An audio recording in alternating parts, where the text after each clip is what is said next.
Садыр Жапаров менен Эмомали Рахмон телефон аркылуу сүйлөштү. Кыргызстанда бир жума ичинде 29 адамдан коронавирус аныкталды. Кыргызстан Кытайдын Эксим банкына дээрлик 1,8 миллиард доллар карыз. Кыргызстан Кытайдын Эксим банкына дээрлик 1,8 миллиард доллар карыз. Диндердин өнүгүү тарыхы сабагы боюнча предметтик стандарт бекилди.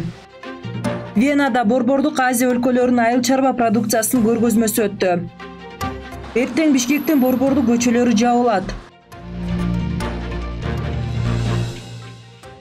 Кыргызстан менен Тажикстандын президенттери Садыр Жапаров жана Эмомали Рахмон бүгүн 30-июнда телефон аркылуу сүйлөштү. Кыргыз-Тажик эки тараптуу мамилелеринин комплекстүү маселелери талкууланып, ошондой эле регионалдык күн тартибиндеги актуалдуу маселелер боюнча пикир алмашуу болду. Мамлекет башчылары эки мамлекет жана эки элдин ортосундагы ынак коңшулаштык менен боордоштукту чыңдоого багытталган активдүү саясий диалогду улантууну макулдашты.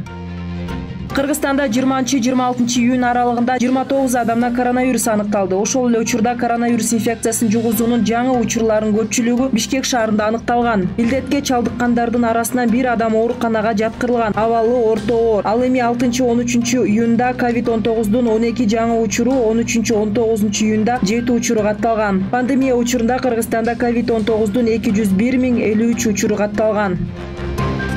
Бүгүнкү күндө Кыргызстандын Кытайдын экспорттук импорттук банкына мамлекеттик тышкы карызы 1 миллиард 794,2 миллион долларды түзөт. Бул 147 миллиард 304,94 миллион сомго барабар. Өз кезегинде Кыргызстандын финансы министрлиги 2022 жылы Эксим банкка 111,73 миллион доллар төлөөнү болжолдоодо. Алдын ала маалымат боюнча Кытайдын Эксим банкына мамлекеттик тышкы карызды төлөөнүн жогорку өлчөмү 2025 жылда башталып, 2027 жылы жогорку чегине жетет. Андан ары азая баштайт. Кыргызстанда жалпы билим берүү уюмдарында диндердин өнүгүү тарыхы сабагы боюнча предметтик стандарт бекиди. Маалыматка ылайык, ал билим берүү жөнүндө мыйзамдын нормаларына ылайык жана Кыргызстандын мектептеринде жалпы орто билим берүүнүн мамлекеттик стандартынын негизинде иштелип чыкты. Бул стандарт диндердин өнүгүү тарыхы предмети боюнча билим берүүнүн мамлекеттик минималдуу мазмунуна жана 7-8-9 класстардын окуучуларынын даярдык деңгээлине коюлган талаптарды белгилейт.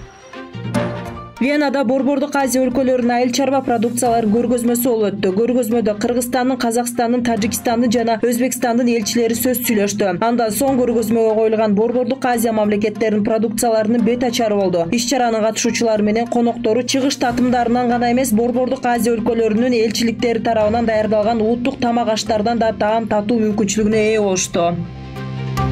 Эртең 1-июлда чек талап кылып байге утуп ал лотереясынын биринчи утушу өтөт. Ага байланыштуу Бишкектик борбордук көчөлөр жабылат. Шаардык муниципалитеттин басма сөз кызматына билдиришкенде кечки саат 17:00дон 00:00 чейин Чүйүк проспектисинин Панфилов көчөсүнөн Эркиндик бульварына чейинки аралыгы жабылат.